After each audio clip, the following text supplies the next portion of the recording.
මීට දින කිහිපයකට උඩදී මොරටුව පැවති සංගීත සංදර්ශනයක් අතරතුර උමාරියා සිංහවංශගේ ඇඳුමක් එහා මෙහා වීම සම්බන්ධයෙන් මේ දිනවල සමාජ මාධ්‍ය හරහා දැඩි කතාබහට ලක් වී තිබෙනවා. ඒ වගේම ඒ පිළිබඳව ඇයද සමාජ මාධ්‍ය ගිණුමේ සටහනක් තබා තිබෙනවා. කෙසේ නමුත් උමාරියා සිංහවංශ කියන්නේ විදෙස් රටවලදී පවා අපේ රටේ කීර්ති නාමය ඉහළටම ඔසවා තිබූ දක්ෂ ගායන ශිල්පිනියක්.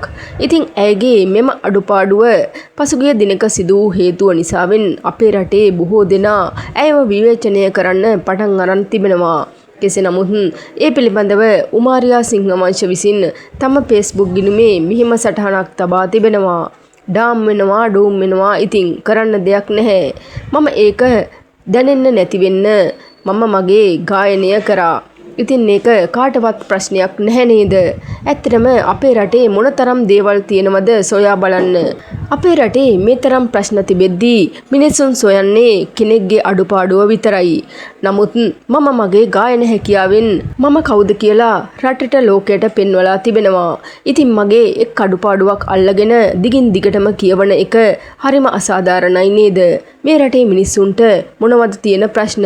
නමුත් එක දෙයක් අල්ලාගෙන දඟලනවා පුදුම විදිහට යනුවෙන් සිය Facebook ගිණුමේ උමාරියා සිංහවංශ විසින් මෙලෙස සටහන් කර තිබෙන්නේ ඉතාමත් කනස්සල්ලෙන්. උමාරියා සිංහවංශට මේ සිදුවීම සම්බන්ධයෙන් දැන් සමාජ මාධ්‍යවල යම් යම් කටකතා පැතිරෙනවා. කෙසේ නමුත් ඇය රටට කළ සේවය කටකතා පතුරවන්නන්ට අමතකයිද කියලා කලා ක්ෂේත්‍රයේ ගොඩක් අය සංවාද පවත්වා තිබෙනවා. උමාරියා සිංහවංශට පමණක් නෙවෙයි මීට ඉහතදී විදෙස් රටවල ගායක ගායිකාවන්ට පවා මෙවැනි අවස්ථා සුලභව සිදු තැන් අපි දැක තිබෙනවා. ඉතින් ඇත්තටම උමාරියා සිංහවංශ ගැන පමණක් පහත් ලෙස කතා කිරීම සාධාරණ නෙවෙයි නේද කියලා ගොඩක් දෙනා ප්‍රශ්න කරමින් සිටින මොහොතක මෙවැනි සිදුවීම් ඇත්තටම ශ්‍රී ලංකාවේ සිදු ප්‍රථම අවස්ථාවද මෙය නොවේ. මීට ඉහතදී ගායක ගායිකාවන්ගේ ඇඳුම් එහෙ මෙහෙ වුණ සිදුවීම් බොහෝ දුරට අපි දැක තිබෙනවා. ඉතින් ඇත්තටම ඇයට විතරක් චෝදනා කිරීම ඒ වගේම ඇයගේ ඇඳුම ගැන විවේචනය කිරීම සාධාරණ නෙවෙයි කියලා තමයි ගොඩක් දෙනා දැන් කියන්නේ.